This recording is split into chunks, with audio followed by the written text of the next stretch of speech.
देखिए, सर्वप्रथम हम सबो अमीन के नायक महानायक कहा जाए राजा टोडरमल जी का जयंती मनाए हैं। आज से 7 साल पहले आज ही के तारीख में हमने इस संघ का स्थापना किया और 7 साल के लड़ाई लड़ते हुए सरकार से हमने रजिस्ट्रेशन का मांग किया। बीच में 23 अक्टूबर 23 में सरकार हमारा एक मांग को रद्द कर दिया। पूरा सब जगह से होने के बाद रजिस्ट्रार रद्द कर दिए, फिर भी हम पीछे नहीं कदम हटाए। फिर पुनः हमने दोबारा इसके लिए प्रयास किया, सरकार के अप्लाई किया कि हमको अमीन का रजिस्ट्रेशन दिया जाए। पूरे बिहार, पूरे सरकार में बैंक कहती है कि रजिस्टर्ड अमीन से चाहिए कुछ लिखा हुआ, सीओ कहते हैं रजिस्टर्ड अमीन से चाहिए, और बड़ी बड़ी कंपनियां रजिस्टर्ड अमीन से मांगते हैं प्रमाण पत्र। नहीं, कोर्ट तो मानता ही है। बड़े बड़े कंपनियां भी कहता है कि रजिस्टर्ड जो अमीन है उससे प्रमाण पत्र चाहिए।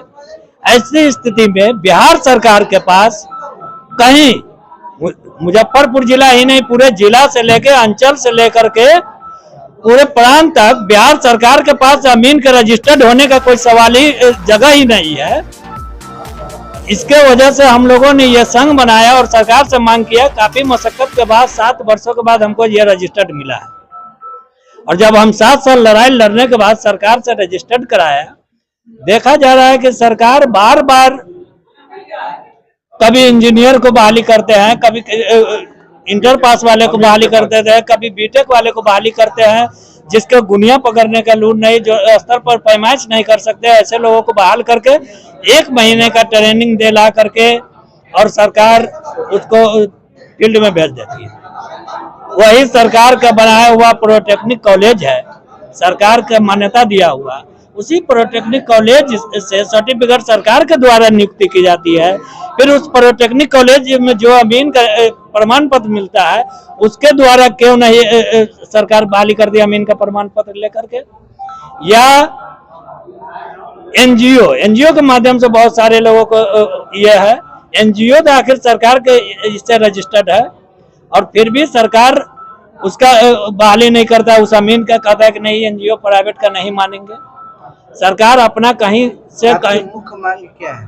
हमारी मुख्य मांग है कि सबसे पहला मांग है कि सरकार से कि हम ये चाहते हैं कि जिस तरह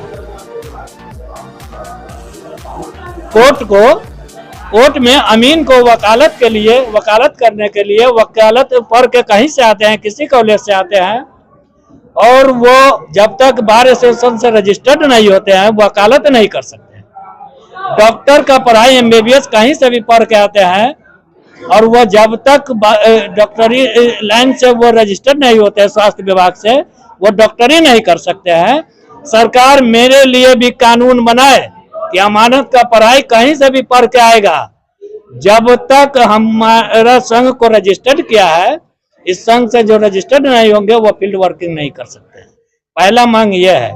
दूसरा मांग यह है कि जितने भी हमारे अमीन भाई हैं हमारे संघ से अमानत कर रहा है फील्ड वर्किंग में, सरकार जिसको बहाली किया उसको तो हटा नहीं सकता है। हमारे संघ के अमीन को भी बहाली में ले और अभी जो वो सर्वे मान्यता दे।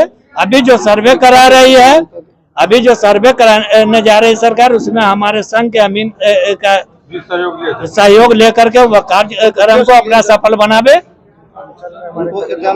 और कोर्ट, न्यायालय, सबसे बड़ी चीज है न्यायालय। न्यायालय के माध्यम से सरकार चलती है, न कि सरकार के माध्यम से न्यायालय चलती है। क्या न्यायालय आपको ये दे चुकी है कि आपको मान्यता? जी, एक नहीं कम से कम 50 बार हमने कोर्ट में खड़ा होकर के अपना दिया हुआ प्रमाण पत्र को। इस तरह का कोई केस किया है जिससे आपको आदेश मिली है? नहीं है।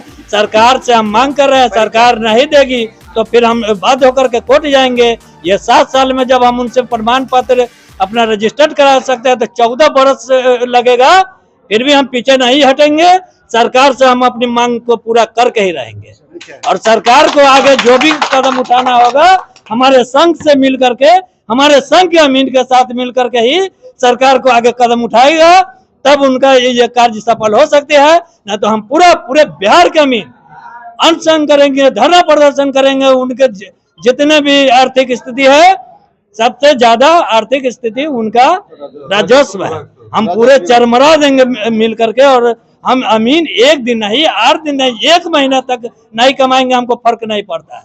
नहीं तो सरकार अपने सीओ से मान करावे। नापी करने के लिए आता ही नहीं है, नापी करने हमारे परिचय मेरा हुआ मोहम्मद नूर आलम खान, इस बिहार प्रदेश भूमापक संघ के संस्थापक प्लस प्रदेश महासचिव हूँ।